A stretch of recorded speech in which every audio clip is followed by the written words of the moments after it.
कि मैं ऑफ करूं। दूर दूर की या करीब करीब की प्लानिंग में भी क्लास ऑफ करना नहीं था, बट कुछ ऐसे इवेंट्स है थे कि जिसमें मेरा जाना ज़्यादा इम्पोर्टेंट था। अगर मैं फिजिकली वहाँ पे ना होता तो शायद वो काम नहीं हो सकते थे। और आप लोगों को पता है कि we are actively engage in the flood related activities, और उनको भी ज़रूरत है, उनके तक पहुँचना भी बहुत इम्पोर्टेंट है।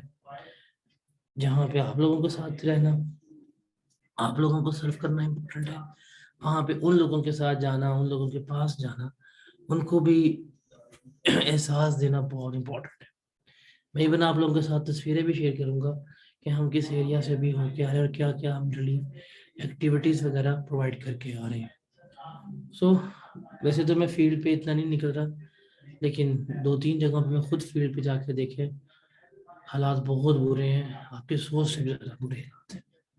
तो इसलिए आप अगर कुछ भी नहीं कर सकते तो एटलीस्ट उनके लिए दुआ ही कर लें, ताकि अल्लाह उनकी मुश्किलात में आसानियाँ पैदा करे। लेकिन लिटरली वो लोग बेचारे बहुत सफ़र कर रहे हैं। वहाँ पे जाके एहसास होता है कि हमारे पास जो नेमतें हैं बहुत ज़्यादा हैं। लाइक बहुत अल्लाह का शुक्र करना चाहिए जितनी हमारे पास नेमतें हैं। मैंने अपनी आँखों से जो सैलाब वाला पानी है, मैंने बच्चों को वो पीते हुए देखा है। और मैं अपने साथ अपनी वाटर बोतल लेके गया हुआ था लाहौर से कि यार मुझे पानी साफ चाहिए। And they were drinking that contaminated water because उनके पास पानी का कोई अल्टरनेटिव नहीं था। मैं मॉस्पेल यूज कर रहा था, शूज पहने हुए थे, फुल कवर्ड प्रिपेयर्ड हो गया था, और वो बच्चे बेचारे नंगे पाँव फिर रहे थे, बड़े नंगे पाँव, उनके पास सरो सामान के लिए कोई नहीं है, ओपन एयर में बैठे हुए थे। हालांकि भी सैलाब का पानी उतरे हुए, मतलब सैलाब आए हुए भी अराउंड 1.5 महीना हो गया हुआ, स्टिल इतनी मिजरेबल कंडीशंस है कि आप इमेजिन नहीं कर सकते। सो जितनी हम कोशिश कर सकते हैं हम कर रहे हैं, बट इन लोगों को याद रखना चाहिए ताकि इनकी रिहेबिलिटेशन जो है वो हो सके। डोनेट करें, हर एक मतलब कोई माली मामला में डोनेट कर सकते हैं, कुछ वैसे डोनेट कर सकते हैं। लाइक अगर आपके पास कपड़े वगैरह है, अगर आपके पास कोई एक्स्ट्रा कपड़े पड़े हुए हैं, आप एक कपड़ों का जोड़ा भी डोनेट करते हैं, बहुत मैटर करते हैं, लिटरली बहुत मैटर करते हैं। फॉर एग्जाम्पल अभी हमने अराउंड 600 लोगों को कपड़े दिए हैं, 600+ लोगों को कपड़े दे के आए हैं, राशन दे के आए हैं, टेंट्स दे के आए हैं। उनके पास कपड़े नहीं है, उनके पास जूते नहीं है। अगर आपके पास कोई ओल्ड शूज पड़े हुए हैं जो हल्के से मतलब डैमेज है, आप उनको सिलाई करवा के अगर आप वही डोनेट कर देना, यकीन माने जूता भी बहुत इंपॉर्टेंट है। Anything which you have, anything which you can, even 100 rupees भी जो है ना, आप वो डोनेट करें, उनके तक पहुंचना चाहिए। और ये शायद इसका आपको वो स्वभाव मिले या उनकी ऐसी दुआ आपको लग जाए कि जो आपके मामलात वगैरह अड़े हुए हैं वो ठीक हो सकते हैं। बिकॉज उनकी दुआ, उनके चेहरे पे जब आप खुशी देखते हो ना, वो जो सुकून आपको मिलता है ना, वो जिंदगी में कहीं सुकून नहीं मिलता, जिंदगी में कहीं सुकून नहीं मिलता। मैंने 58 आवर्स कंटिन्यूस ट्रैवल किया है, काम किया है, 1 घंटे के लिए भी नहीं सोया, लेकिन जब मैं लेटा हूँ, जब भी जहाँ भी बैठा हूँ, एक सुकून था मेरे पास जो शायद मुझे यहाँ पे कभी भी नहीं मिलता। तमाम लग्जरीज होने के बाद, हर लग्जरी अफोर्ड करने के बावजूद भी वो सुकून नहीं था जो वहाँ पे उस गांव में जाके रात को बैठने में जो सुकून मिला था, जब सारा कुछ उनको डिस्ट्रीब्यूट कर दिया, जब बच्चों के साथ बातें कर रहा था, जब बच्चों के साथ खेल रहा था, तो वो जो सुकून था ना वो बहुत बड़ा था। दैट दैट वाज समथिंग जो कभी भी लाइक अनएक्सप्लेनेबल है, जो मैं नहीं एक्सप्लेन कर सकता। तो बड़ा अच्छा लगता है इन लोगों को सर्व करने का। अब कोशिश किया करें, कुछ नहीं कर सकते तो कोई कपड़ा, इस तरह की चीज ही आप डोनेट कर सकते हैं। बिकॉज एज ऑफ नाउ अगर मैं बात करूं तो कपड़े जो है वो बहुत इंपॉर्टेंट होते जा रहे हैं। अभी हम जिस इलाके में गए थे वहां पे सर्दी, रात को सर्दी हल्की सी होती है, तो कपड़े जूते ये बड़े इंपॉर्टेंट है। अगर आप फीमेल्स हैं तो फीमेल से कपड़े बड़े इंपॉर्टेंट है। हमने कोशिश तो की थी कि रेडीमेड फीमेल से कपड़े जितने हमें मिल सकते हैं मिल सकें, लेकिन फीमेल्स के ड्रेसेस जो हैं वो रेडीमेड उनको अरेंज करना नियर टू इम्पॉसिबल है, नहीं मिलते।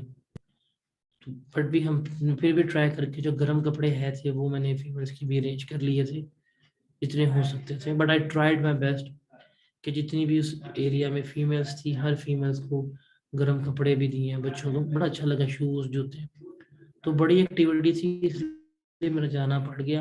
अदरवाइज मैं आप लोगों की क्लास लाजमी ले लेता, लेकिन चूंकि सामान थोड़ा ज़्यादा था, एरिया ज़रा ज़्यादा था, डैट्स वाई मुझे थोड़ा सा जाना पड़ा।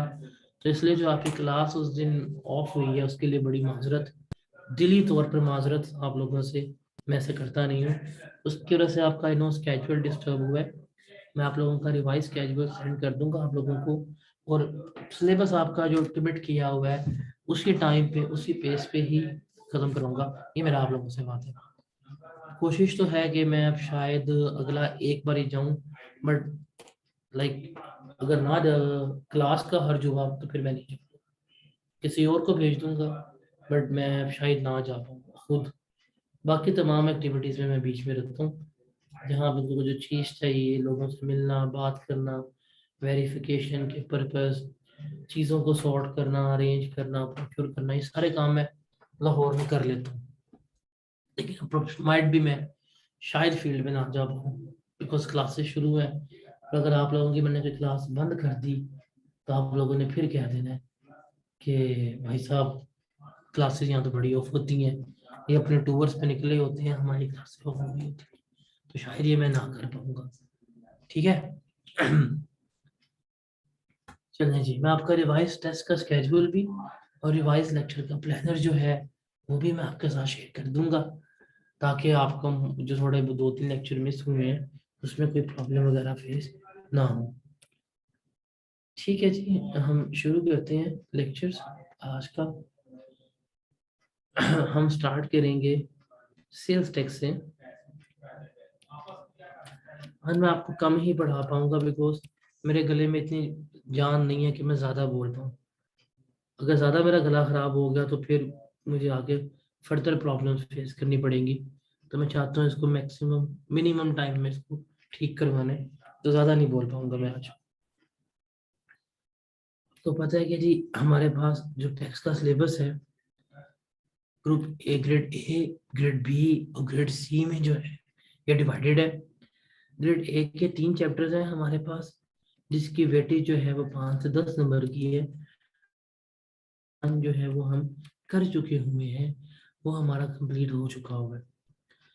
जो ग्रेड बी है ये अराउंड 70 मार्क्स का है और ये इनकम टैक्स का है, और ये बड़ा एरिया है, मतलब 70% पेपर इसमें से आने।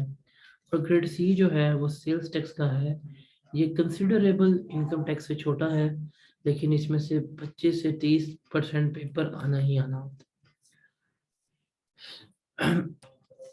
अगर आप पेपर पास करना चाहते हैं तो पेपर में एक एरिया जो फॉर श्योर है,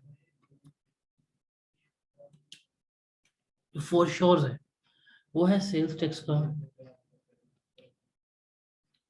उस सेल्स टैक्स में से सॉरी,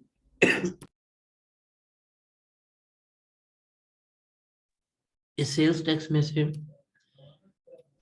डिफाइंड 25 से 30 नंबर आपको आने ही आने हैं, हर हालत में ये 25 से 30 नंबर आने ही आने हैं। कन्वेंशनली तौर पर क्या होता है, रिवायती तौर के ऊपर, कि सारे बच्चे पहले इनकम टैक्स करते हैं। इनकम टैक्स के ऊपर चैप्टर 1, 2, 3 के ऊपर वो 3 महीने लगा देते हैं। और जो सेल्स टैक्स का एरिया होता है ये तो करीबन हर कॉलेज में 7 से 8 डेज के ऊपर हो रहा होता है। मैं थोड़ा सा इसको उल्ट लेके चलूंगा, बिकॉज अगर आप पेपर पास करना चाहते हैं ना, पेपर तो मैंने आप लोगों को हर हाल में इंशाल्लाह पास करवाना ही करवाना है, लेकिन थोड़ा सा प्लानिंग के साथ भी हमें चलना पड़ेगा। वो प्लानिंग क्या है कि हम पहले स्टार्ट करेंगे सेल्स टैक्स, और सेल्स टैक्स के ऊपर हम कोई गालिबन 3 वीक्स स्पेंड करेंगे, 3 हफ्ते लगाएंगे, और सेल्स टैक्स को हम इतना डिटेल्ड करेंगे, हर क्वेश्चन हर न्यूमेरिकल करेंगे कि आप में से हर एक बच्चा, आप में से हर एक बच्चा इस काबिल हो जाए कि वो सेल्स टैक्स के सवालों में से सेल्स टैक्स के एरिया में से 100% मार्क्स सिक्योर कर सके।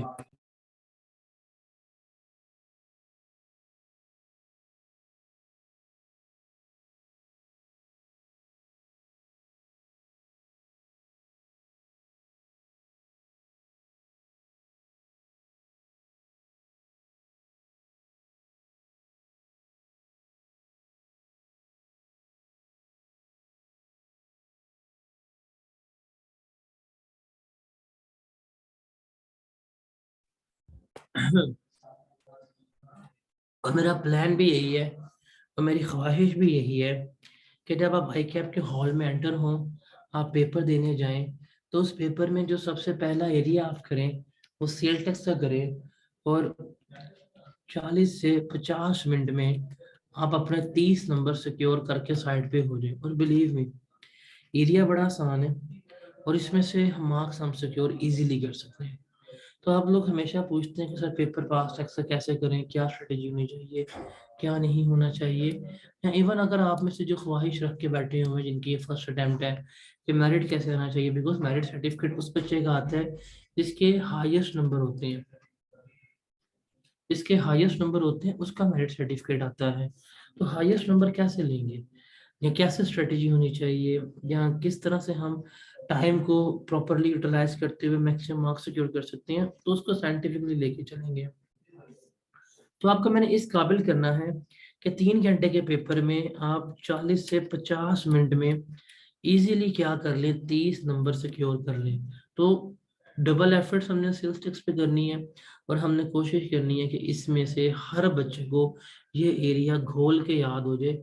मतलब वो सुबह दोपहर शाम खाना खाने से पहले, खाना खाने के बाद, जब भी वो बैठे तो उसको सेल्स टैक्स उसके ख्वाबों में आ रहा हो, सेल्स टैक्स उसके मतलब हर दिमाग के ऊपर उसके सेल्स टैक्स से क्या होना चाहिए, सवार होना चाहिए। सेल्स टैक्स की कुछ इनहेरेंट प्रॉब्लम्स हैं, वो प्रॉब्लम्स अभी मैं डिस्कस करता हूँ कि वो प्रॉब्लम्स क्या हैं और किस तरह से हैं। लेकिन सेल्स टैक्स को मार्केट में थोड़ा सा मुश्किल इसलिए कंसिडर किया जाता है कि इसके ऊपर टाइम जो है वो कम लगता है। अब आप खुद बताओ, अगर आप 7 दिन में सेल्स टैक्स कर रहे हो या 10 दिन में आप अपनी क्लास में सेल्स टैक्स कर रहे हो, तो क्या आप उसको डीपली डीपली समझ सकते हो? Answer is no. एक कंफर्म एरिया 30 नंबर का आना ही आना है पेपर में। अगर आप उसके ऊपर 9-10 दिन लगा रहे हो, तो इसका मतलब आपने थोड़ी जल्दी में किया होगा और उसमें फिर प्रॉब्लम्स वगैरह थोड़ी बहुत क्रिएट हुई होंगी। हम इसको यहाँ पे क्योंकि टाइम ज्यादा लगाएंगे तो इसमें फिर कोई किसी किस्म की प्रॉब्लम, कोई किसी किस्म का आपको वो चीज फेस नहीं करनी पड़ेगी कि आप शॉर्ट टाइम के ऊपर कर रहे हैं, ज्यादा टाइम के ऊपर कर रहे हैं। नहीं, इतनी इसकी प्रैक्टिस हो जाएगी, इतना आपको करवा दूंगा, सेल्स टैक्स आपको कभी भी प्रॉब्लमेटिक नहीं लगेगा। और अगर आपका सेल्स टैक्स हो गया, सेल्स टैक्स में अगर आपको समझ आ गई, 30 नंबर आपके अगर सिक्योर हो गए, तो बिलीव में जब आप इनकम टैक्स कर रहे होंगे, आपका जो कॉन्फिडेंस लेवल है, आपका जो मोटिवेशनल लेवल है, वो एक अलग ही लेवल के ऊपर होगा, एक अलग जगह में पहुंचा होगा। बिकॉज आपको पता है कि आपने 3 हफ्तों में इतना पढ़ लिया है कि आप पेपर आज भी देने जाएंगे तो 30 नंबर सिक्योर कर सकते हैं। तो हम इसको इस पर्सपेक्टिव से लेके चलेंगे। और ये सिर्फ इसी तरह हो सकता है कि अगर आप रेगुलर रहें, regular in the sense of कि मैंने आज जितना करवाना है आपने वो लाजमी कर लेना है। सेल्स टैक्स का कोई पेंडिंग लेक्चर नहीं होना चाहिए आप लोगों के end से। ये वादा कर लो, 30 नंबर मैं आपको सिक्योर करवा दूंगा। बड़े से बड़ा न्यूमेरिकल, छोटे से छोटा न्यूमेरिकल जो है वो आपका सॉल्व करा दूंगा, अगर आप ये वादा कर लेते हो कि सेल्स टैक्स का कोई एक लेक्चर भी किसी का पेंडिंग नहीं होना चाहिए। यही सिर्फ आप लोगों का प्री रेक्विजिट है। तो इसकी शपथ देते हो कि सेल्स टैक्स का कोई लेक्चर पेंडिंग नहीं होगा? इसकी शपथ ना ग्रुप में दीजिएगा, ग्रुप पे मैसेज कीजिएगा कि हम शपथ देते हैं कि हम शपथ लेते हैं कि सेल्स टैक्स का कोई लेक्चर जो है पेंडिंग नहीं होगा। ये ग्रुप में आपने मैसेज करना है।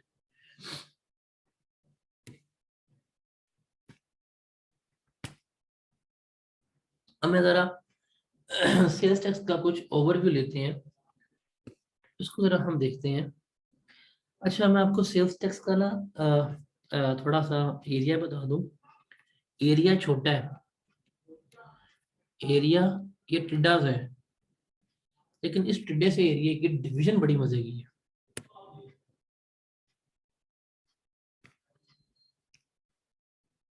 इस टिड्डे एरिया की डिवीजन इस तरह से है कि इसमें से आपको न्यूमेरिकल भी आना ही आना है, और इसमें से आपको थ्योरेटिकल क्वेश्चन आने ही आने। न्यूमेरिकल आप इसमें रख सकते हैं, 15 मार्क्स तक का न्यूमेरिकल आएगा। इस दफा का जो न्यूमेरिकल आया है बड़ा अजीबोगरीब सा, लेकिन बड़ा अच्छा न्यूमेरिकल आया है। और थ्योरेटिकल क्वेश्चन जो होंगे ये आपको कोई A B C D parts में मिलेंगे। कुछ थ्योरेटिकल क्वेश्चंस 4-5 पार्ट्स में मिला के मिलेंगे, और इन थ्योरेटिकल क्वेश्चन में भी आपको एप्लीकेशन बेस्ड क्वेश्चन मिल रहे होंगे और आपको नॉलेज बेस्ड क्वेश्चन मिल रहे होंगे। तो ये जो हम सेल्स टैक्स पढ़ रहे हैं 30 नंबर का एरिया, इस 30 नंबर में से न्यूमेरिकल भी टेस्ट होने हैं, इस 30 नंबर से थ्योरी भी जो है वो आपकी टेस्ट होनी है। तो दोनों पर्सपेक्टिव से हमें क्या करना है, इसको लेके चलना है। Got it?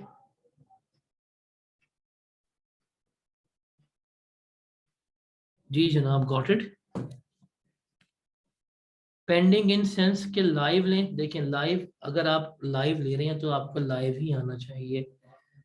अगर किसी दिन कोई क्लास मिस हो भी जाती है तो उसको रिकॉर्डिंग में लेके, जिस दिन कोई लेक्चर हो रहा है आपका वही टॉपिक होना चाहिए। वो ना हो कि हम किसी दिन वैल्यू सप्लाई पढ़ रहे हैं और आपके जी मैंने तो ये पढ़ा ही नहीं हुआ, मैंने तो ये भी नहीं किया हुआ। ये काम नहीं होना चाहिए। इसको पेंडिंग नहीं रखना, सेल्स टैक्स साथ साथ करना है। सेल्स टैक्स साथ साथ कर लो, मैं तुम्हें चले मैं आपको सेल्स टैक्स में 3 छुट्टियां भी देने को तैयार हूँ ताकि आप रिलैक्स रहें। बर्डन भी नहीं करूंगा, इजी लेके चलूंगा। लेकिन सेल्स टैक्स में मैं फिर कह रहा हूँ कि मैंने 30 के 30 नंबर सिक्योर करवाने हैं। अगर आप लोग होते ना फिजिकल क्लासेस में, और जिस तरह सरकारी स्कूलों में नहीं होता कि दरवाजा बंद करके पढ़ाई जाओ, जो बच्चा ना पढ़े उसको फिर ठा ठा, मैंने वो काम कर देना था। मतलब दरवाजा बंद करके AK-47 निकाल देनी है मैंने किसी दिन। लेकिन अब तो हम वर्चुअली कर सकते हैं, तो फिर ये वर्चुअल फैंटी पड़ जाएगी आप लोगों को। लेकिन अगर आप रेगुलर रहेंगे, इजी है, इंजॉय भी करेंगे और आपका सेल्स टैक्स हो भी जाएगा। ठीक है? नहीं, 3 छुट्टियां संडे के अलावा देने को तैयार हूं मैं आपको, ताकि आप रिलैक्स रहें। बर्डन भी नहीं करूंगा, रिलैक्स भी रखूंगा। लेकिन 30 के 30 नंबर अपनी नोटबुक पे लिख लो कि हमें हर हाल में 30 के 30 नंबर इस एरिया में से सिक्योर करने हैं। सर आप नजर नहीं आ रहे, इस वक्त मेरी हालत ऐसी है कि मैं नजर आने के काबिल नहीं हूँ। जितने डार्क सर्कल्स 2 दिनों में पड़ गए हैं, इसलिए कैमरा ऑफ किया हुआ है, ऐसे भी बोला नहीं जा रहा सही तरह। अच्छा जी, अब मैं आपको थोड़ी सी ना इसकी डिवीजन दिखाता हूँ सेल्स टैक्स की। ये अटेम्प्ट वाइज इसका कुछ एनालिसिस है, ये आपने अपने पास सेव कर लेना है। अगर आपको याद हो कि जब हम रीजंस ऑफ फेलियर पढ़ रहे थे, उन रीजंस ऑफ फेलियर में हमने पढ़ा था सिलेक्टेड स्टडी। याद है कि बच्चे सिलेक्टिव स्टडी करते हैं, फेल हो जाते हैं। हमने सिलेक्टिव स्टडी पे नहीं जाना, हम एक यहाँ पे टर्म देंगे, वो है सेगमेंटेड स्टडी। कि हमने पूरे सिलेबस में से ना सेगमेंट्स को आइडेंटिफाई कर लेना है। जो ज्यादा इंपॉर्टेंट एरिया होगा उसके ऊपर हम ज्यादा टाइम स्पेंड करेंगे, जो कम इंपॉर्टेंट एरिया होगा उसके ऊपर हम कम टाइम लगाएंगे। बट हम टाइम लाजमन लगाएंगे। जो जितना इंपॉर्टेंट एरिया है उसके ऊपर हम उतना ज्यादा वक्त लगा रहे होंगे। अब आप देखें सेल्स टैक्स के न्यूमेरिकल्स में हर अटेम्प्ट में न्यूमेरिकल्स कितने परसेंट है, थ्योरी कितने परसेंट है, तो ऑन एवरेज 16% वो 16 नंबर का न्यूमेरिकल है सेल्स टैक्स में से, और 13% जो है वो थ्योरी आ रही है। अब प्रॉब्लम कहाँ पे आती है, सेल्स टैक्स क्यों नहीं हो पाता? अगर आपको याद हो, मैंने आपको एग्जामिनर कमेंट्स दिखाए थे ओरिएंटेशन में फर्स्ट क्लास में, याद है? उस एग्जामिनर कमेंट्स में जो क्वेश्चन नंबर 6-7 था ना, 6-7 में से हर अटेम्प्ट में इन दोनों में से एक ना एक सवाल जो है तो बड़ा प्रॉब्लमेटिक था। 10% पासिंग रेशो, 6% पासिंग रेशो, ये है थी। अब मैं आपको दिखाता हूँ उस चीज का एनालिसिस कि सेल्स टैक्स के जो न्यूमेरिकल आते हैं ना, न्यूमेरिकल्स होते हैं, आप ऑन एवरेज लगा लें 15 नंबर के। जितने भी न्यूमेरिकल सेल्स टैक्स में आए ना, उसमें आप पासिंग परसेंटेज देखें, 80% बच्चे न्यूमेरिकल में पासिंग मार्क्स लेंगे। हालांकि ये जो न्यूमेरिकल है, ये सेल्स टैक्स का सबसे मुश्किल न्यूमेरिकल कंसिडर होता है। 84%, 79%, 73%, 66%, 74, ये भी one of the most difficult question है सेल्स टैक्स का न्यूमेरिकल परस्पेक्टिव में। अब आप देखिए न्यूमेरिकल में बच्चे मार्क्स सिक्योर कर रहे हैं, तो इसका मतलब ये जो न्यूमेरिकल पोर्शन है ये सेल्स टैक्स का प्रॉब्लमेटिक नहीं है, इसमें प्रॉब्लम नहीं है। फिर किसमें प्रॉब्लम है? अगर मैं इतना कह रहा हूँ कि सेल्स टैक्स प्रॉब्लम है, बच्चे परफॉर्म नहीं कर पा रहे, प्रॉब्लमेटिक एरिया है ये सेल्स टैक्स का थ्योरी। इस 30 में से 30 नंबर ना आने के रीजन ये है कि ये जो 12 से 15 नंबर की थ्योरी होगी, इस थ्योरी को हम बिल्कुल भी नहीं कर पाएंगे। ये सबसे बड़ी प्रॉब्लम है। मैं नहीं कह रहा, एग्जामिनर ने कहा कि सेल्स टैक्स में जो प्रॉब्लम है, जो बच्चों को फेल करवा रही है, जो उनको पास नहीं होने दे रही, वो थ्योरी है। आप इस प्रॉब्लम को ओवरकम कर लें, मतलब ये जो मिस्टेक्स लोगों ने की है, मैं आपको पास होने की बिशारत दे सकता हूँ, और मैं आपको हाँ में से एक आधे बच्चे को मेरिट सर्टिफिकेट के ऊपर भी लेके आ सकता हूँ। अब आप देखिए थ्योरेटिकल क्वेश्चन स्प्रिंग 18 का क्वेश्चन नंबर 6 था, 2 पार्ट से 28% बच्चे जो हैं वो पासिंग मार्क्स सिक्योर कर पाए। ऑटम 18 में देखें 3 सवाल आए, 43.4%। स्प्रिंग 19 में 3 सवाल आए, 15% बच्चे सिर्फ पासिंग मार्क्स सिक्योर कर पाए हैं। 85% बच्चों ने इसमें से मार्क्स सिक्योर नहीं किए। सेम गोस 25, 26 देखो 17%, 16%, 13%। इसका मतलब जो प्रॉब्लम है, प्रॉब्लम क्या है? Sales tax theory. समझ आ रही है कि ये मैं आपको बातें क्यों बता रहा हूं? मैं आपको ये on a very first day इसलिए बता रहा हूं कि न्यूमेरिकल्स तो हो जाएंगे, मैं आपको न्यूमेरिकल्स का वो फॉर्मेट करवा दूंगा, मैं आपको न्यूमेरिकल्स का एक स्टैंडर्डाइज फॉर्मेट दे दूंगा, सिखा दूंगा कि उसमें सिर्फ और सिर्फ वैल्यूज को कॉपी पेस्ट करना रह जाएगा। जस्ट आपने वैल्यूज पकड़नी है, आपने उनको कॉपी पेस्ट करना है, दैट्स इट। सेल्स टैक्स के न्यूमेरिकल आप लोगों के लिए कभी भी प्रॉब्लम नहीं होंगे, कभी भी।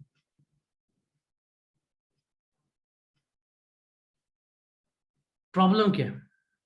प्रॉब्लम थियरी, थियरी मैंने आपको आइडेंटिफाई कर दी है। तो हमने थ्योरेटिकल क्वेश्चंस के ऊपर, थ्योरेटिकल एरिया के ऊपर ज्यादा टाइम स्पेंड करना है if we need, if we want to conclude that subject, if we want to secure ace in that subject, हमें इसके थ्योरी को बड़ा इंपॉर्टेंटली लेके चलना है। मैं आपको रियलिटी बताता हूँ, ये जो आजकल के ना सोशल मीडिया के ग्रुप्स बने हुए हैं, और ये जो सो कॉल्ड सीनियर्स आप लोगों को मिस गाइड करने के लिए आ गए हैं, लिटरली बताऊं ये आप लोगों के साथ बड़ा जुल्म करते हैं, बड़ा जुल्म करते हैं। कभी भी जो है ना चांद तारे वाले ग्रुप्स में आप जाएं, आप उनसे पूछेंगे ना, कभी भी ओपिनियन ले ले, आपको हर 10 में से ये 9 सो कॉल्ड सीनियर्स और सो कॉल्ड काउंसलर्स ना कह रहे होंगे यार न्यूमेरिकल कर लो, थ्योरी खैर है उसको पढ़ जाना। हमेशा आप कभी भी लिटमस टेस्ट कर लीजिएगा, वो हमेशा हर बंदा ये कहता है न्यूमेरिकल कर लो, थ्योरी में ये छोड़ दो, ये कर लो, ये छोड़ दो, ये कर लो। और एग्जामिनर यहाँ पे क्या बता रहा है कि न्यूमेरिकल्स में मार्क्स आ रहे हैं, थ्योरी में मार्क्स नहीं आ रहे। तो इसका मतलब अगर आप वाकई थोड़ा सीए को सीरियसली लेना चाहते हैं, सीरियसली परस्यू करना चाहते हैं, और पहली अटेम्प्ट में निकालना चाहते हैं, लिटरली बताऊं तो ये सो कॉल्ड सीनियर्स और सो कॉल्ड चांद तारों वाले ग्रुप से ना अपने आप को कम से कम 3 अटेम्प्ट के लिए दूर कर लो। 3 अटेम्प्ट के लिए दूर कर लो, 3 अटेम्प्ट में तुम सीए एंटर कर सकते हो। मैं दावे के साथ कह रहा हूँ, आप में से कोई बच्चा भी हो, सिर्फ 3 अटेम्प्ट के लिए इन सीनियर्स और ये चांद तारों वाले ग्रुप को छोड़ दे, या इनको बॉदर करना छोड़ दे। 3 अटेम्प्ट दे दे, आपका पेपर कैफ क्लियर हो जाएगा। The problem is that, the problem is that वो आपका सिर्फ मजाक बनाते हैं और कुछ नहीं करते, मिसगाइड करते हैं, डिमोटिवेट करते हैं, that is the thing only. Statistically, scientifically कुछ नहीं बताएंगे आपको कैसे करने। तो इनसे जरा बच के रहें आप, इनको एंजॉय करें, मीम्स देखें, लेकिन इनके मच्छरों से बच के, मरवा देंगे। ये वो वकील है जो अपने क्लाइंट को फांसी पे चढ़ा के कहते हैं यार हमने तो इससे गुनाह कम करवाए हैं, अगर ज्यादा जिंदा रहता, ज्यादा गुनाह करता, इसको जहन्नम की सजा लंबी मिलनी थी। तो हमने इस अपने क्लाइंट को जल्दी फांसी दिलवा दी ताकि इसकी उम्र कम हो, कम गुनाह हो, तो इसकी जो है जन्नत की चांसेस ज्यादा बन जाए। ये ऐसे लोग हैं, मैं मजाक नहीं कह रहा, मैं बड़े पेन के साथ कह रहा हूँ। अब मैं आपको अपना ये बताता हूँ, मुझे एक बच्चे ने मैसेज किया लास्ट वीक में। उस बच्चे ने मैसेज किया, उसका बीलो का पेपर पास है, उसका R1 का पेपर पास है, 2 पेपर पास है, उसने टैक्स का पेपर सिर्फ इस अटेम्प्ट में दिया है। अब वो कहता है कि जी मैंने ऑडिट और MFA का पेपर देना है। मैंने कहा यार कैसे दे सकते हो? उसने मुझे सो कॉल्ड मशहूर सीनियर्स का बताया कि इन्होंने मुझे बताया, फिर उन्होंने उन ग्रुप्स की जाके पोस्ट बताई है, मुझे लिंक भेजा कि उसने इस पोस्ट में रेफरेंस लिया था। तो ऑलमोस्ट कोई 23 कमेंट में से 19 कमेंट ने कहा हाँ जी अब कर सकते हैं, कोई मसला नहीं है। और मैं सर पकड़ के बैठ गया कि यार आई कैप बेवकूफ है। अगर आई कैप को पता है, आई कैप को नहीं पता, हमें नहीं पता, तो हम अपने दायरे बंद कर देते हैं। ये सो कॉल्ड सीनियर्स को, चांतारे ग्रुप को हम कहते हैं भाई खुद ही पेपर बनाओ, खुद ही पेपर ले लो। ऐसा नहीं हो सकता। आप तरीके से चलेंगे, तरीके से सीए करें, पहली अटेम्प्ट में सीए सुकून से हो जाता है, लिटरली पहले अटेम्प्ट में सीए हो जाता है। ये बहुत बड़ी रियलिटी है। आप न्यूट्रल लोग हैं, वो वाले न्यूट्रल नहीं, मतलब ये नहीं कि आप हाजी साहब बन जाए और मेरे घर के सामने वीगो खड़ी की हो, वो वाले न्यूट्रल नहीं। एक इंडिपेंडेंट पर्सन बन के 1-2 दिन में ना देखिएगा कि ये चांद तारे वाले लोग और ये जो सीनियर्स हैं, ये क्या आप लोगों की हेल्प कर रहे हैं कि आप लोगों को ज्यादा ये मुश्किलात में डाल रहे हैं, आप लोगों को डिप्रेस कर रहे हैं या आप लोगों को कंफ्यूज कर रहे हैं? जरा देखिएगा, खुद ही असेसमेंट की कर लीजिएगा, आपको आपका जवाब मिल जाएगा क्या है और क्या नहीं। इसमें से मैं ऐसे ऐसे सीनियर्स को आपके जानता हूँ, ऐसे ऐसे मैं सीनियर्स को जानता हूँ जिनको लोग पैसे देते हैं और वो उन पैसों के लिए गलत मशवरे दे रहे होते हैं, सिर्फ और सिर्फ अपने पर बच्चा 500-1000 रुपये कमाने के लिए। और आप उन सीनियर्स को ब्लाइंडली फॉलो भी कर रहे होते हैं। बाय नेम जानता हूँ, मैं बाय पेमेंट्स जानता हूँ, किस किस को कितनी कितनी पेमेंट्स हो रही होती है। मैं किसी का नाम नहीं ले रहा भाई, एवं तुम उसका नाम ले लो, वो मेरा दोस्त है, बाद में मुझे चपेड़े मार रहा हो आगे। उसके अलावा ही बड़े लोग हैं जो व्हाट्सएप ग्रुप चला रहे हैं।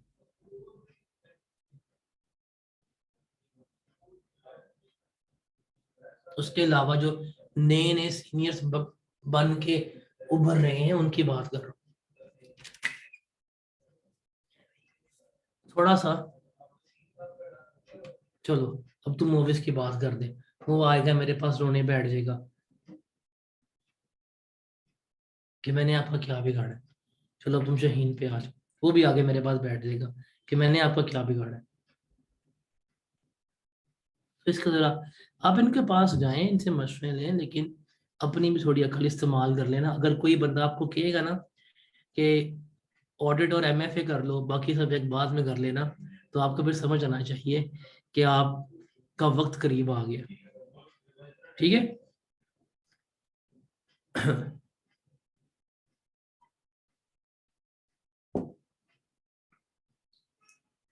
देखिए मैंने इनको अच्छा बंदा बुरा बंदा भी नहीं कह सकता भाई।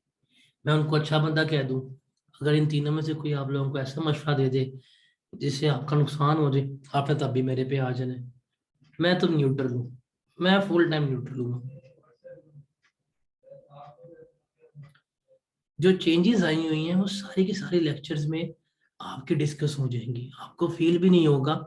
लेकिन जो अपडेटेड जो है ना, वही हम टेक्स्ट कर रहे हैं, पुराना टेक्स्ट कोई नहीं कर रहे। मैं आपको एक अच्छे सीनियर का बताऊं, अच्छा सीनियर जो गाइड करने वाला है, वो कभी भी आपको मशवरा नहीं देगा, याद रखिएगा। जो वाकई सिंसियर है ना, वो कभी भी आपको कंक्रीट मशवरा नहीं देगा, वो सिर्फ आपको ऑप्शंस बताएगा कि this this this this, decide आपको खुद करना है। जो आपको कंक्रीट डिसीजन दे रहा है ना, वो झूठा आदमी है।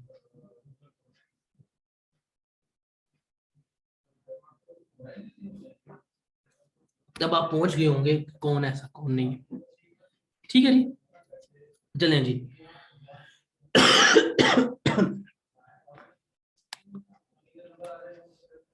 आप लोगों को किताब का मैंने बता दिया था, इंशाल्लाह इस मंथ के एंड तक मैं अपनी किताब पब्लिश कर दूंगा।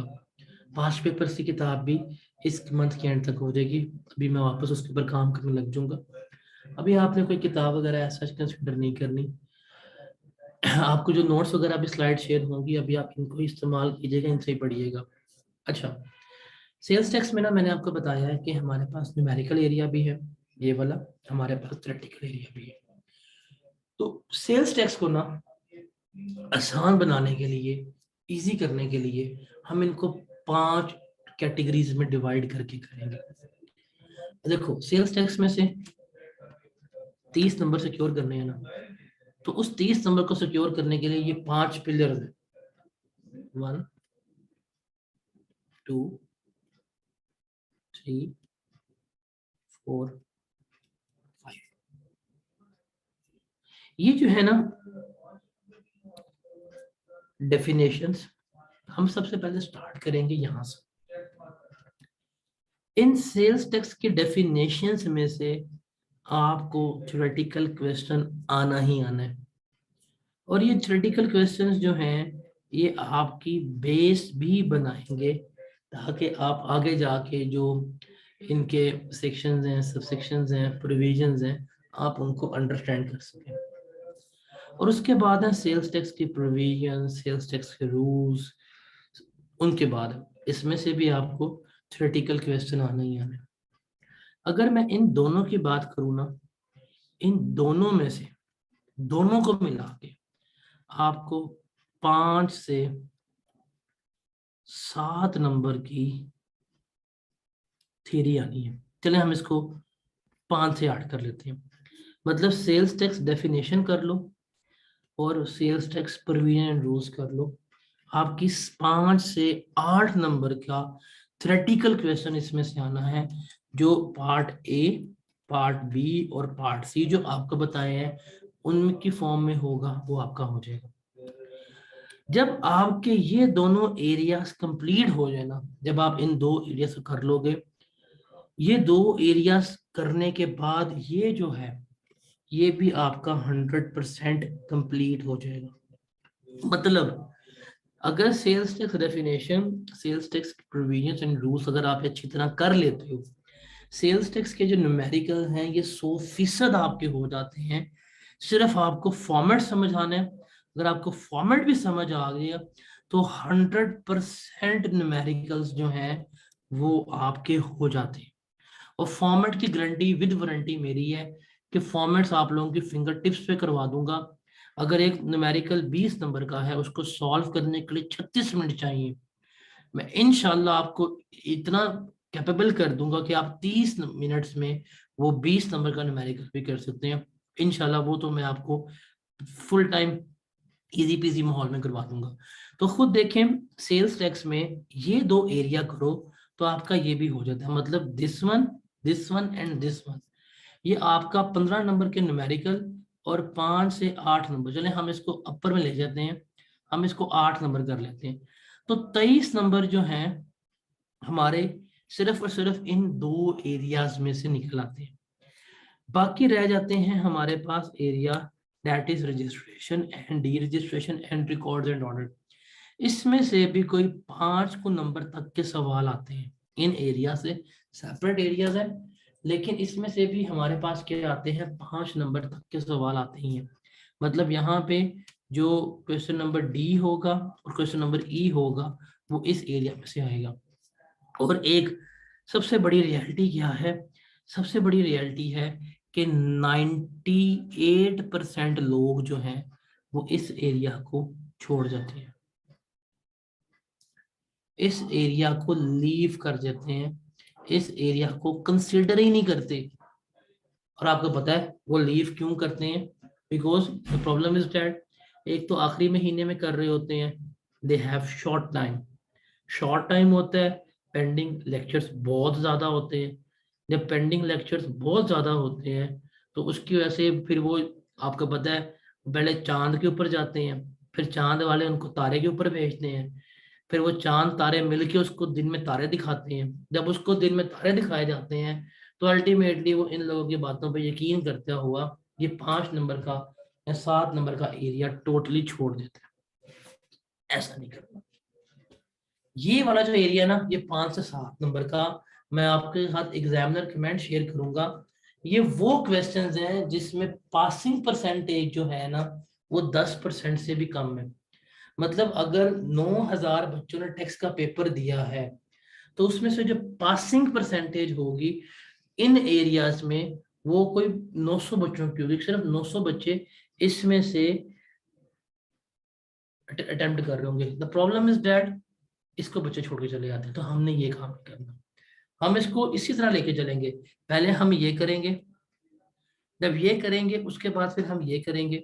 लेकिन मैं आपको इस तरह करवाऊंगा कि हम एक डेफिनेशंस पढ़ रहे हैं, उसके साथ जितने भी पास्ट पेपर्स आ चुके हुए हैं हम वो क्वेश्चन बाय क्वेश्चन क्या करते जाएंगे, हम वो डिस्कस करते जाएंगे। जितने भी पास्ट पेपर्स आ चुके हुए हैं हम जहां जहां जो जो चीज जो जो प्रोविजन पढ़ते जाएंगे थ्योरेटिकली बेस के ऊपर हम वो साथ साथ डिस्कस करते जाएंगे।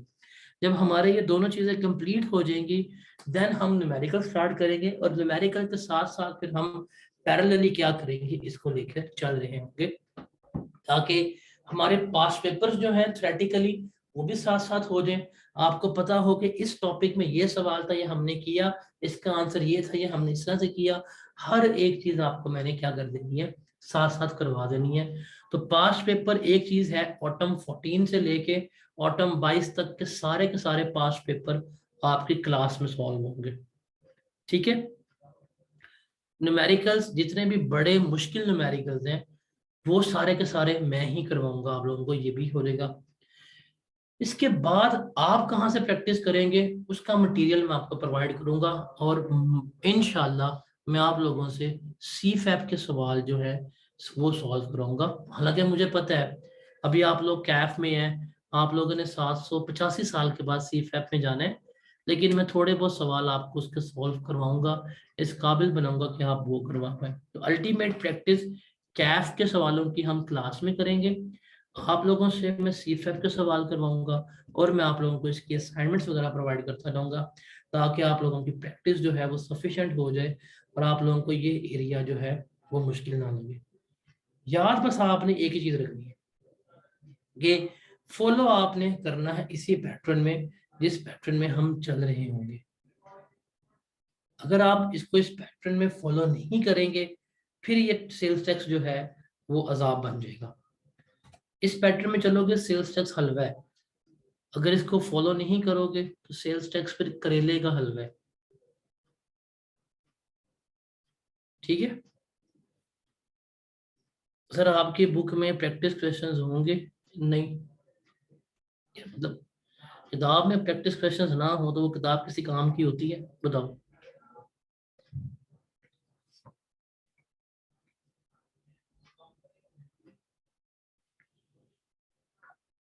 हाँ जी, पास्ट पेपर्स के अलावा इंशाल्लाह होंगे। ठीक है जी, हम समझ लगी सारी आप लोगों को प्लान, सेल्स टैक्स का क्या है प्लान। तो सिर्फ आप लोग साथ साथ रहिएगा। और टारगेट क्या है, मिशन क्या है हमारा, सेल्स टैक्स में से हर एक बच्चा 100% मार्क्स सिक्योर करेगा। और मैं इस चीज के ऊपर रिलीजियसली बिलीव करता हूँ, रिलीजियसली, कि हर एक बच्चा इस काबिल है कि वो पूरे के पूरे नंबर ले सकता है या मैक्सिमम मार्क्स सिक्योर कर सकता है। अगर 23 नंबर का सेल्स टैक्स का एरिया आया ना तो आप में से हर एक बच्चा इस काबिल है कि 25 नंबर वो एटलीस्ट तो सिक्योर कर सकता है, हर एक बच्चा। कोई भी ऐसा मैं बिलीव नहीं करता बच्चा जो कि मैं कामों में ज्यादा हूँ, ऐसा भाई नहीं होता। अल्लाह ताला ने हर एक को दिमाग एक ही दिया हुआ है, आपके दिमाग का वजन भी एक जितना है। हाँ, कुछ लोगों के दिमागों में भूसा भर गया हुआ है, चांद तारा मतलब उसमें जाके उनको सफाई की जरूरत है। लेकिन दिमाग अल्लाह ने हर चीज को हर बंदे को जितना दिया हुआ है, बस स्ट्रेंथ एंड वीकनेसेस हैं हर बंदे की। कुछ लोग ऐसे होंगे आप में से ही जो न्यूमेरिकली बड़े स्ट्रांग होंगे, बड़े तेज होंगे, उनके लिए न्यूमेरिकल्स बड़े हलवे होंगे, वो ठक ठक ठक ठक करते रहेंगे। कुछ लोग ऐसे होंगे जो थ्योरेटिकली बड़े तेज होंगे, रट्टे वाले ऐसे होंगे कि रट्टे को वो तो पी जाते होंगे, और वही लोग ऐसे होंगे थियरी वाले, वो न्यूमेरिकल में अड़ेंगे, न्यूमेरिकल वाले होंगे थियरी में अड़ेंगे। तो ये रियलिटी है। तो जो जहां पे अड़ेगा, जिसको जहां प्रॉब्लम लग रही होगी, हम उसको वहां पे सॉर्ट कर लेंगे। लेकिन हर एक के पास दिमाग एक जितना ही है। यूटिलाइजेशन ये सिर्फ होती है, और टेक्निक। जैसे मैं अपनी बात करूं, मुझे थियरी नहीं होती, मुझे थियरी नहीं होती मेरे से, लेकिन मेरे थ्योरेटिकल पेपर निकले सारे फर्स्ट अटेम्प्ट में ही हुए। मेरे से लिखा नहीं जाता थ्योरेटिकल। न्यूमेरिकल मुझे पेपर दे दें, जितना मर्जी बड़ा न्यूमेरिकल दे दें, मैं आपको जितने मर्जी पेजेस के भरने को तैयार हूँ। मुझे मैथ्स अच्छा लगता है, थियरी नहीं लगती। थ्योरेटिकल पेपर में मुझे सवाल देख के मेरी मौत वाकया हो जाती है। मुझे तो ये नहीं पता, लिटरली मैं आपको, मेरे आई कैप में थ्योरेटिकल पेपर कैसे पास हुए, मुझे तो आज तक इस पर यकीन नहीं आता जब मैं इस चीज को सोचता हूँ। तो थियरी मेरा एक लो पॉइंट है। अभी आप में से किसी का लो पॉइंट होगा, बट ओवरकम करना इन चीजों को तो ये हो जाती है। अब इसमें से आप में से आपको कोई ऐसा दोस्त मिलेगा, यार मैंने तो 1 घंटा पढ़ा है, आप 3 घंटे करते रहेंगे, आप चीजें नहीं रिटेन हो रही होंगी, तो ये भी आपके स्ट्रेंथ्स एंड वीकनेसेस है। तो अपने स्ट्रेंथ्स एंड वीकनेसेस को दूसरों के साथ कंपेयर ना किया करें। अगर जिंदगी में सुकून चाहते हो ना, लिटरली सुकून चाहते हो, डिप्रेशन फ्री चाहते हो अपनी जिंदगी को, इसमें ना डिप्रेशन हो, ना एंजाइटी हो, और आप फोकस्ड रहें, एक काम बस अपनी जिंदगी में कर लो, अपने आप को दूसरों के साथ कंपेयर करना छोड़ दो, कंपैरिजन ना करो। ये चीज अपने अंदर डेवलप कर लो। आप लोग जो भी हो, आप लोग बेस्ट हो। हर बंदा अपने अंदर बेस्ट है। अपने आप को किसी से भी कमतर नहीं समझना। आप जिंदगी में ये चीज डेवलप, लिख लो इसको, आप अपने अंदर परफेक्ट हो, आप किसी से कमतर नहीं हो। मेरे पास जो मेरे फैक्टर्स हैं, मेरे दोस्त के पास वो फैक्टर्स नहीं है। मैं अपने फैक्टर्स में सरवाइव करूँ, अपने फैक्टर में सरवाइव कर रहे, आप अपने फैक्टर्स में सरवाइव कर रहे हो। तो हर बंदा अपने फैक्टर्स के लिहाज से बेस्ट देने की कोशिश कर रहा होता है। मैं आपकी जगह पे हूँ और आपके फैक्टर्स में हूँ, माइट भी मैं कुछ ना कर पाऊँ, आप उस पर्सपेक्टिव में बहुत अच्छा काम कर रहे होगे। तो इसलिए अपने आप को कंपेयर करना छोड़ दो, और अपने आप को डिग्रेड करना छोड़ देना कि यार हमसे नहीं होता, हम खुद से हैं, हम ऐसे ही हैं, हम वैसे हैं, उसने ये कर लिया, उसने वो कर लिया, छोड़ दे। अपने आप को इज्जत देना सीखें, ऑनर योर सेल्फ। अपने आप के लिए आप इज्जत करना सीखेंगे, अपने आप को वैल्यू करना सीखेंगे, दुनिया भी आपकी वैल्यू करेगी और जिंदगी सुकून से हो जाती है जब आपका कोई कंपैरिजन पॉइंट ही नहीं है। ठीक है, अब कंपैरिजन पॉइंट करना है तो नेकियों में किया करें कि यार उसने 10 लोगों की हेल्प की है, मैं 12 की हेल्प करूंगा। हम इसमें नहीं करते। अगर कंपैरिजन पॉइंट के रखना है तो देखें आप कितने गुनाह कम कर रहे हैं, इसमें रखा करें। ये लाइफ के लिहाज से, उसके पास गाड़ी है, मेरे पास बाइक है, छोड़ दें। मटीरियलिस्टिक चीजों पे छोड़ दें, कंपैरिजन करना बनता भी नहीं है। उसका पेपर पास हो गया है, वो उसके ये कर रहा है, वो फिर रहा है, वो ये कर रहा है, मैं तो ये कर रहा हूँ, मेरा नहीं हो रहा। कंपेयर ना करना अपने आप को, अगर जिंदगी आसान चाहते हैं। अदरवाइज जिंदगी फिर आपको ऐसा रगड़ा लगाएगी ना, ऐसा रगड़ा लगाएगी, आप लगते जाएंगे। मेरे अंदर कासिम अली शाह की रूह आ गई है। सलाब खान के इलाकों में से जब मैं हो गया हूँ ना, तो रास्ते में मेरे अंदर ना वो कासिम अली शाह की और संदीप माहेश्वरी की रूह घुस गई, इनका साया आ गया, तो मोटिवेशनल स्पीकर बन गई।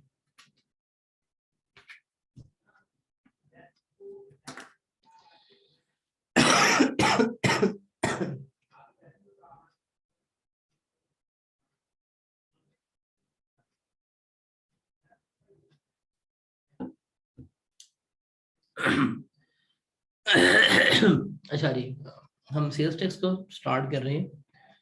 ओवरव्यू लेते हैं थोड़ा सा, सेल्स टैक्स क्या है, किस तरह से काम करते हैं। जरा यहाँ पे ना एक्टिवली मेरे साथ इन्वॉल्व होइएगा। मैं थोड़ा सा आप लोगों से, आप लोगों की जनरल नॉलेज को देखना चाहता हूँ। देखिए हमारे पास जो टैक्सेशन सिस्टम है ना, उसमें हमारे पास दो तरह के टैक्सेस हैं। एक डायरेक्ट टैक्स है, एक हमारे पास है इनडायरेक्ट टैक्स। दो तरह का टैक्स। डायरेक्ट टैक्स के बारे में मैंने आपको थोड़ी सी बात बताई थी कि डायरेक्ट टैक्स आप क्या कर रहे हैं, आप डायरेक्टली पर्सन की इनकम से ले रहे हैं। मतलब आपने एक बंदा आइडेंटिफाई किया, आपने एक पर्सन को आइडेंटिफाई किया, हमने कहा हाँ भाई पैसा बड़ा कमा रहा है, तूने बड़ी ऑडी शॉडी ली हुई है, आ जा। उस पर्सन को आइडेंटिफाई करने के बाद आपने उसकी इनकम देखी, उसकी इनकम के ऊपर जो भी रेलेवेंट रेट था वह आपने रेट लगाया और आपने टैक्स ले लिया। ये है डायरेक्ट टैक्स। अब ये इनकम आइडेंटिफाई की किसने? हमारा डिपार्टमेंट है फेडरल बोर्ड ऑफ रेवेन्यू। इसने हुकूमत का डिपार्टमेंट है, हुकूमत के लिए काम कर रहा है, बंदे आइडेंटिफाई करता है और बंदों से टैक्स कलेक्ट करके हुकूमत को दे देता है, गवर्नमेंट को दे देता है। ये डायरेक्ट टैक्स। ऐसा ही चलता है ना निज़ाम, डायरेक्ट टैक्स का निज़ाम इस तरह से चलता है ना।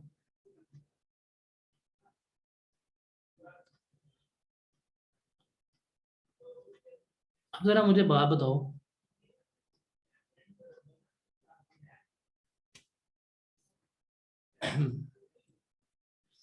एफबीआर यहाँ पे काम कर रहे हैं, एफबीआर जाते हैं, लोगों को कहते हैं, लोग अपनी इनकम देते हैं, वो उनकी इनकम की असेसमेंट करते हैं और उस असेसमेंट की बेस के ऊपर टैक्स ले लेते हैं। आसान से आसान नहीं, सुनने में कितना आसान है ना कि एफबीआर गया, एफबीआर ने अपनी इनकम देखी और एफबीआर ने अपनी इनकम के ऊपर ये टैक्स चार्ज कर लिए। आसान है, बहुत ज्यादा आसान है। देखिए क्या पाकिस्तान में प्रैक्टिकेबल है? पाकिस्तान में तो ये प्रैक्टिकेबल नहीं है। पाकिस्तान में आबादी जो है वो 22 करोड़ की है। क्या 22 करोड़ के 22 करोड़ का डाटा हुकूमत के पास है? ना सर, इज नो। अब देखो ना, ये जो काम हो रहा है ये तमाम हो रहा है on the basis of documents, on the basis of evidences. For example मुझे अगर सैलरी मिली है 6 लाख रुपया, मेरे पास 6 लाख का एविडेंस होगा। एक बंदे ने गाड़ी सेल की है, प्रॉफिट कमाया है, गाड़ी सेल करने का एविडेंस होगा। एक बंदे ने प्रॉपर्टी बेची है, प्रॉपर्टी बेचने पे उसका पैसा फंसा आया है, प्रॉपर्टी सेल करने का एविडेंस होगा। एविडेंस है ना, डॉक्यूमेंटेड एविडेंस। या पैसे बैंक में आए हैं, बैंक में जी 1 करोड़ रुपया आ गया, हुकूमत पूछा कि भाई 1 करोड़ रुपया कहाँ से आया? जी मैंने अपनी दुकान बेच दी, मैंने अपना फ्लैट बेच दिया। तो एविडेंस है ना, एविडेंसेस है। तो एविडेंसेस के ऊपर गवर्नमेंट क्या कर रही है और रिलाय करते हुए आपका इनकम टैक्स ले रही है। क्या पाकिस्तान में हर बंदे की इनकम का एविडेंस है?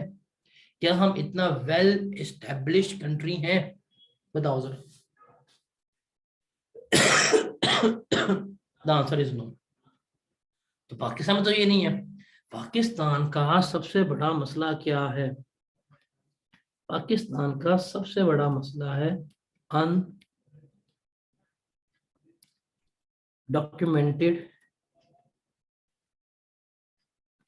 इकोनॉमी।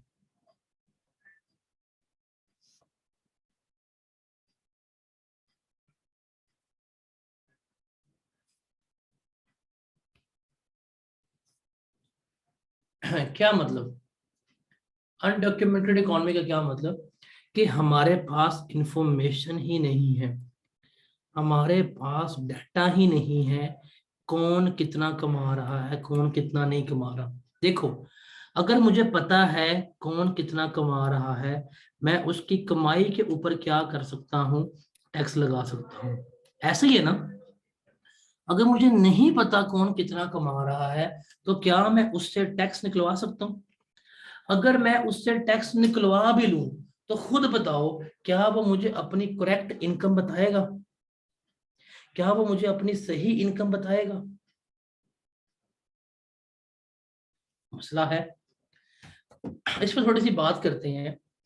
फॉर एग्जाम्पल जी, एक खातून थी, सीए में आ गई कि जी मैं सीए करूंगी, मैं चार्टर्ड अकाउंटेंट बनूंगी, फिर मुझे घर मिलेगा, फिर मुझे गाड़ी मिलेगी, बंगला मिलेगा, मैं वर्ल्ड टूर पे जाऊंगी, हालांकि उसको घर वाले घर से बाहर नहीं निकलने देते, लेकिन उसने वर्ल्ड टूर के ख्वाब देखे हुए हैं।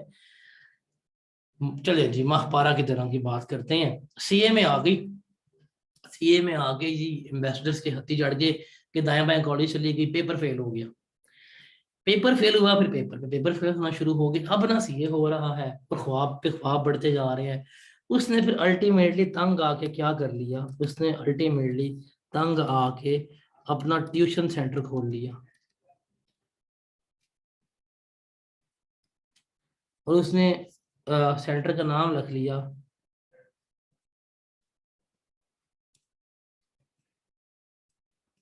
सीए वाली बाजी ट्यूशन सेंटर।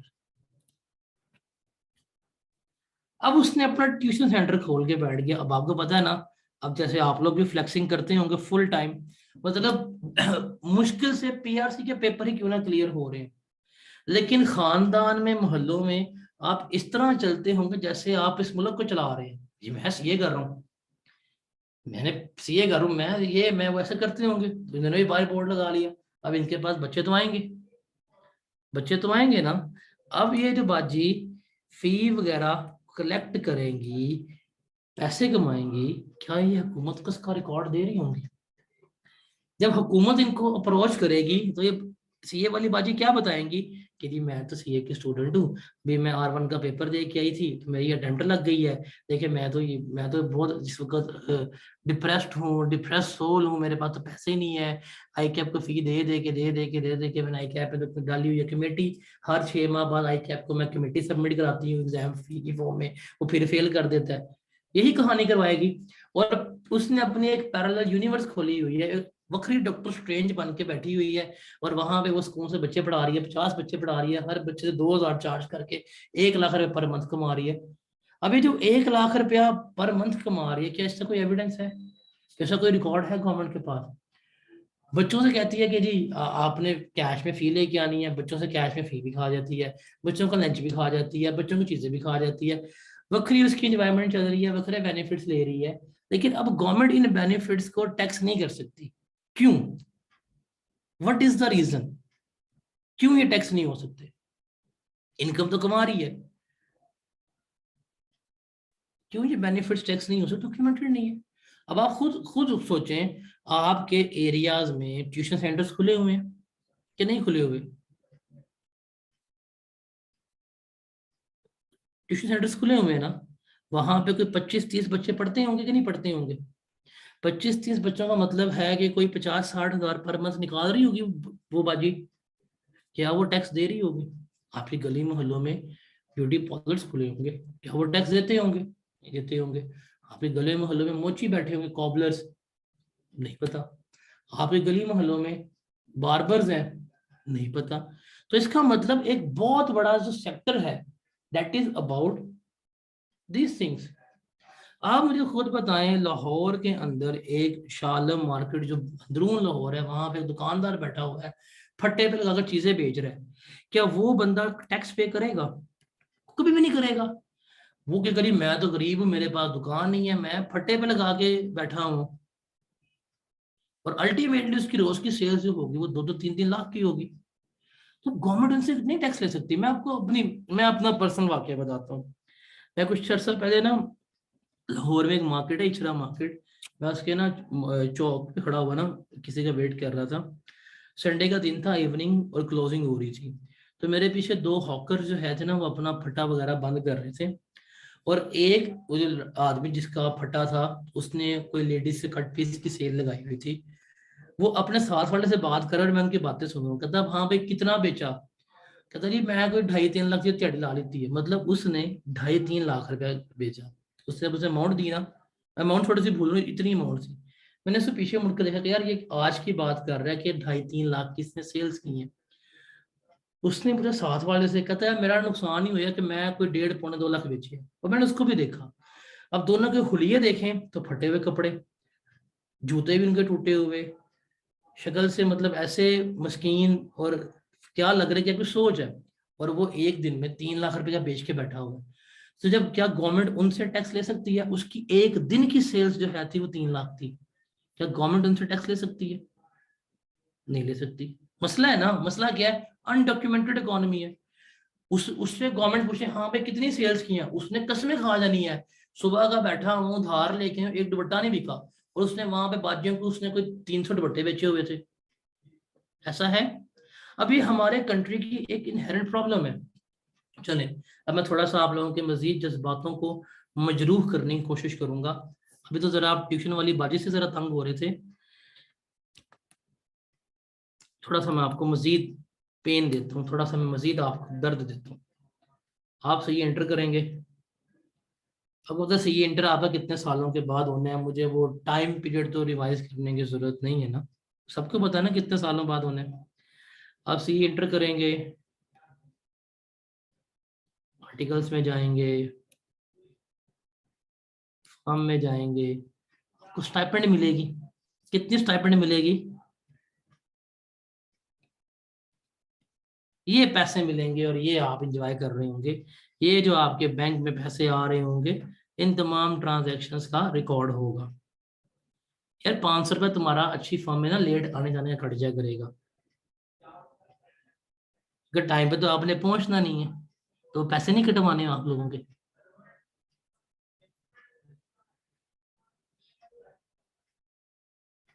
हाँ जी, 16,000 मंथली मिलेगा ऑन एवरेज। यार तू ले ले, यार तू मेरे से ना 18,000 ले ले, तो मेरी फॉर्म में आ रहा है, ये ले, मैं तुझे 18,000 के स्टाइपेंड पे कर दूंगा, सुकून है। नहीं उस 2,000 पे से तुम कर लोगे सिविक बुक, करवा दो सिविक बुक, करूँ कॉल शोरूम पे, मंगवाऊं उनका पीबीओ कि 2,000 रुपये से एक्स्ट्रा पे किया, इसकी सिविक बुक कर दे, आर एस टर्बो, कि फॉर्चुनर बुक करवानी है, 10 दो पाए।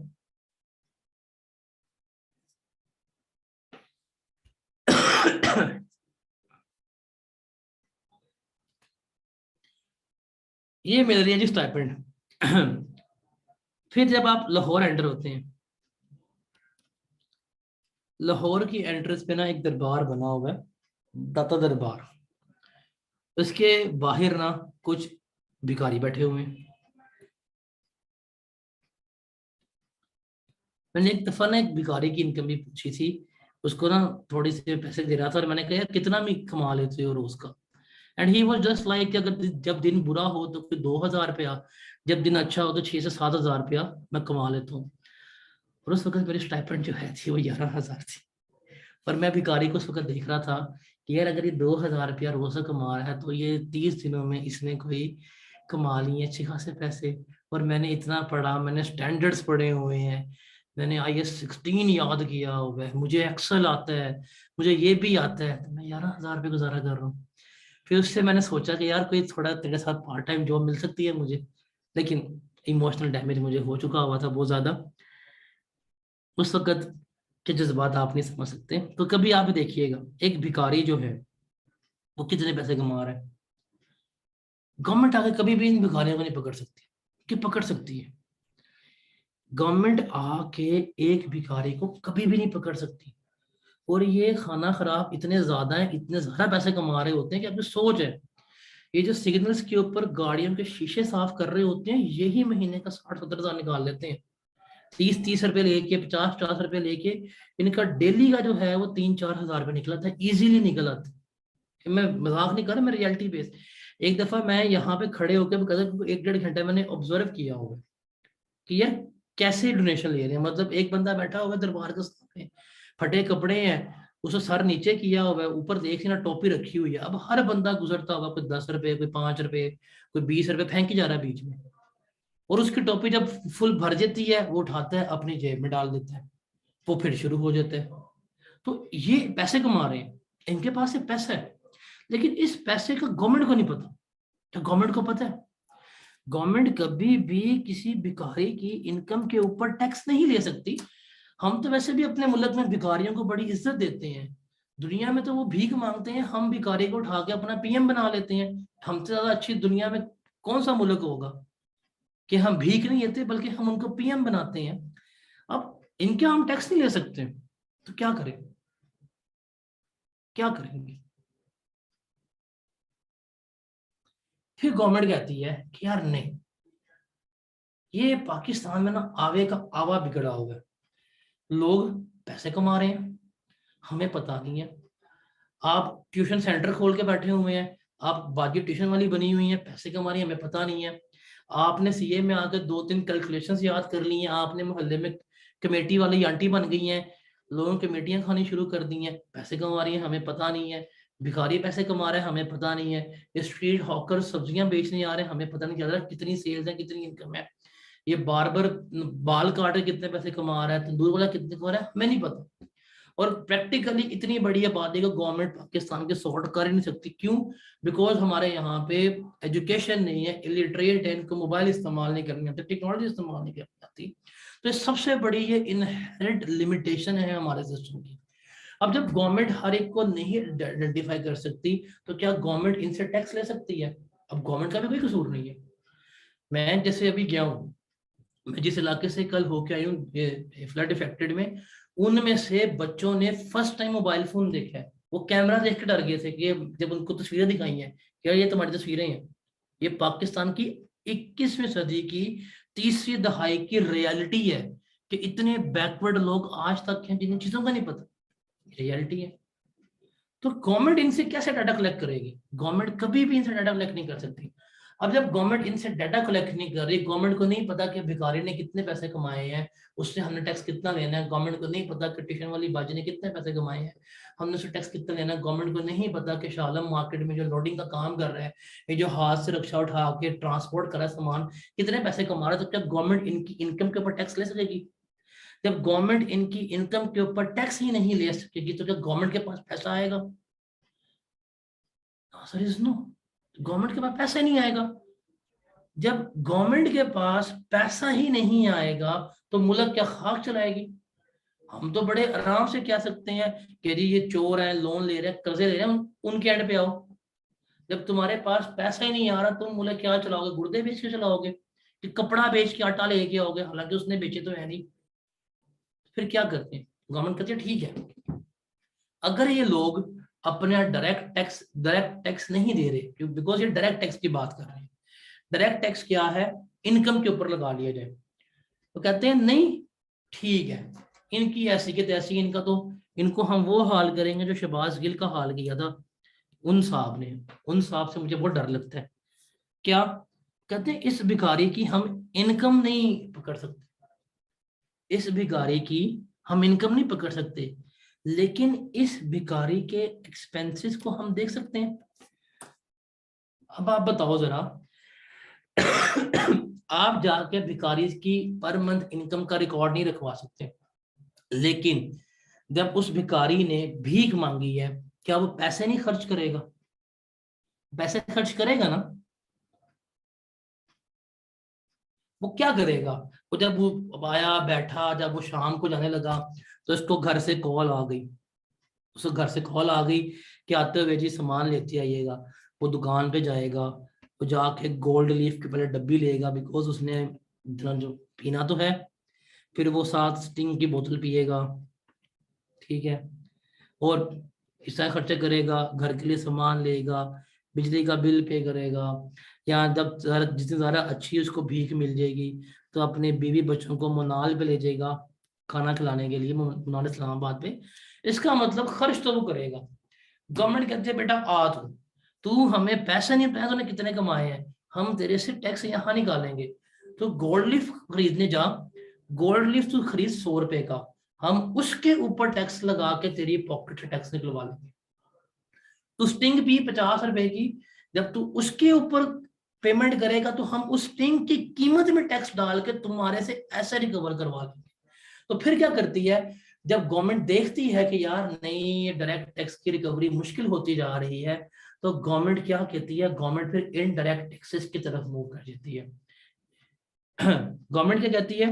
ठीक है पॉइंट, एंड भिखारी साहब या सीए ट्यूशन वाली बाजी, कोई बात नहीं है, आपको आए क्या फील होता है, कोई मसला नहीं है, आपके पेपर पास नहीं हो रहे, कोई मसला नहीं है, आपकी इनकम नहीं है, कोई मसला नहीं है, कुरकुरे खाने हैं, जी खानी है, जाओ लेके आओ कुरकुरे।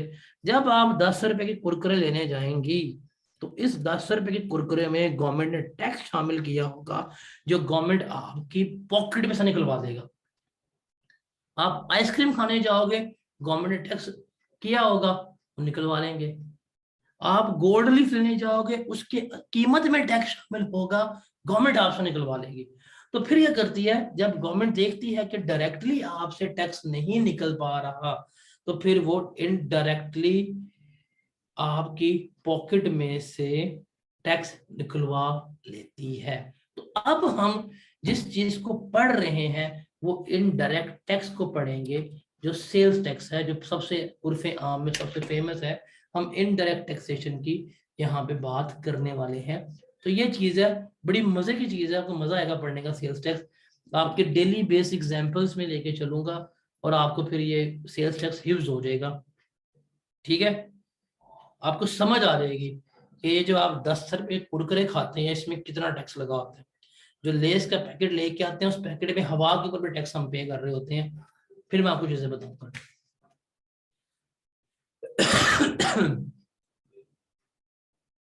जी जनाब, यहां तक कोई सवाल है तो बताएं। क्यों भाई, मजा आया टैक्स का? सर वो इचरे वाले हॉकर्स के काम कैसे मिल सकते हैं?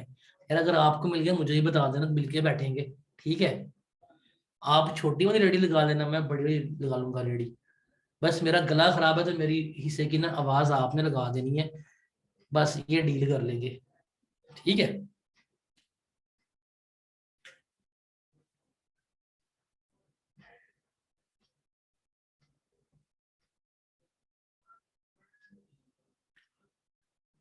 चलो मैं वेट कर रहा हूँ फिर आपका। फटा भी ले आना मेरे हिस्से का।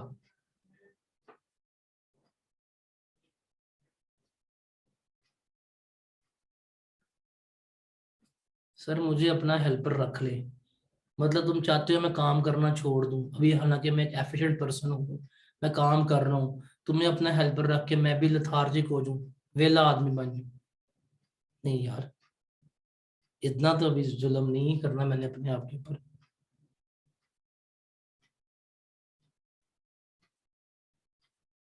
सर स्पीकर लगवा लें आवाज के लिए? यार नहीं, यहाँ पे ना हम कोई बच्चा पकड़ेंगे, सीए का स्टूडेंट, जिसकी आई क्या है ना कोई 3 से 4 अटेम्प्टें लगवाई हूँ, उसकी आवाज में ना बहुत दर्द होगा, उसकी दर्द भरी आवाज में ना हम ये अपनी सेल्स वाला जो होगा ना पिछले मोड पे वो रिकॉर्ड करवा के ना प्ले कर देंगे। या माइट भी पतीसे वाली आवाज को ले आएंगे, उससे रिकॉर्ड कर लेंगे। डन हो गया, डन हो गया भाई, डन हो गया। बिजनेस आइडिया बैठे बैठाए मैंने आपको बिजनेस आइडिया दे दी है। याद करेंगे, करोड़ों रुपया कमाने का मैं आपको बता रहा हूँ। आप लोग तो इतना सोच नहीं सकते, इतने इतने आला बिजनेस आइडिया कौन देगा आपको? एक दिन का 3-3 लाख कमाने का आइडिया दे रहा हूँ यार। ढूंढेंगे ऐसा बंदा दुनिया में जो आपको ऐसे ऐसे आइडियाज दे रहा है कमाने के। उफ, मैं इतना अच्छा क्यों हो गया हूँ आजकल?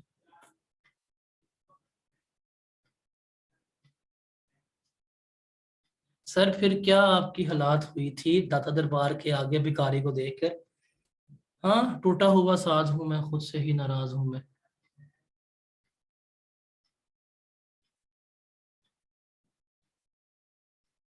सर आप ऑडिट मुझसे करवाइएगा अपने बिजनेस का। विकास कसम वाली बात है, मैं तुमसे ऑडिट करवा लेता, लेकिन तुम्हारे ऑडिट के स्पेलिंग इतने खराब है ना, मुझे समझ लग गया तुम्हारा ऑडिट भी इतना ही खराब हुआ होगा। The word is audit. ऑडोइड वर्ड दुनिया में नहीं होता। ऑडोइड इस वक्त दुनिया में कुछ एग्जिस्ट नहीं करता। पुत्र तू कंपनियां डबोएगा, लिखवा ला मेरे को। तो जिस कंपनी में गया ना, कंपनी अगर ना बैंकरप्ट कंसीडर ही मेरा नाम बदल दी। मतलब यार, जिसने ऑडिट करना है उसको ऑडिट के उसकी एबीसी खराब हो गई है। जिसकी एबीसी खराब, जिसके स्पेलिंग उल्टे हो गए हैं वो ऑडिट करेगा। इसने सेल्स को ना एक्सपेंस रिकॉर्ड किया, इसने डेटर्स को ना क्रेडिटर बनाया, इसने एसेट को एक्सपेंस ना बनाया, पकड़ लीजिएगा, बनी बनाई कंपनी डुबो के बैठेगा। उसने अटेंशन के लिए नहीं लिखा, ऐसा उसकी हो गई है। एक हमारे पास देखे ना, हमारी फील्ड में एक्सट्रीम्स है।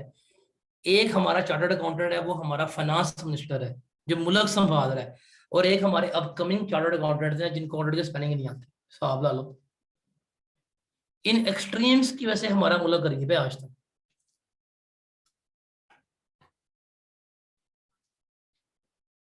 चलें जी, हम इसको वाइंड अप करते हैं, वरना आप लोगों ने और मेरे से ना सुन लेना कुछ ना कुछ। कल हम यहाँ से कंटिन्यू करेंगे और कल हम अपने डेफिनेशंस सब कुछ डिस्कस करेंगे। इंशाल्लाह मैं आपको रिवाइज स्केड्यूल भी शेयर कर दूंगा।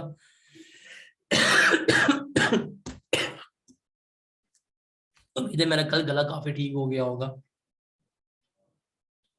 नहीं, अच्छा मैं टैक्स कंसल्टेंसी अगर ना करता होता तो मैं टैक्स क्या पढ़ा, कैसे पढ़ा रहा हूँ? फिर दीवेज के टैक्स पढ़ा रहा हूँ, जाहिर सी बात है यार।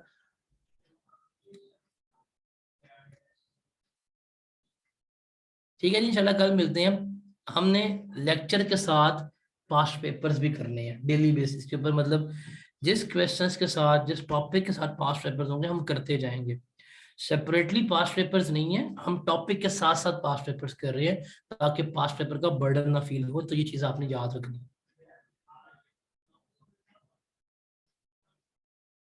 ठीक है जी, इंशाल्लाह मिलते हैं कल। अल्लाह हाफिज।